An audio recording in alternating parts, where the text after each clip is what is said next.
सबसे नीक बाट सहिया किसानी, खुशी बाट रउआ गौए में बानी।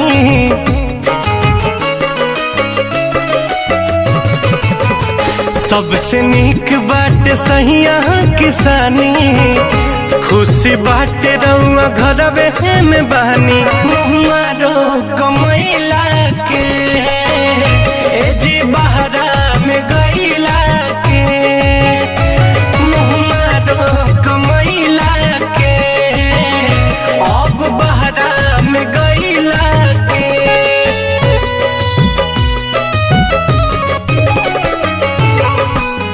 महल से नीक बाट टूटही पलानी, नून रोटी भले खाइब जा।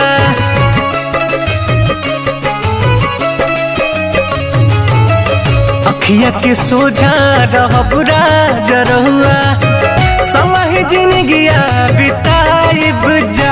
और देशवा में होला परेशानी, अपना धनिया के बात तहनी महानी।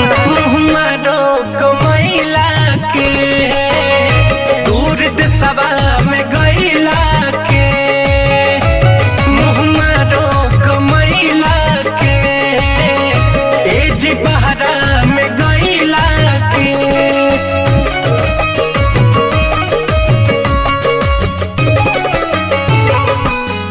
होली दिवाली अब संगही मनावल जाई, घूम के दशहरा के मेला जी।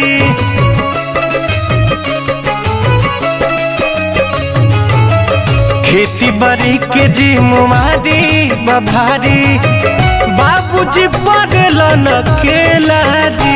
सैया रितेश दुखवा के जानी, मुन्ना राहुल के भरोसे।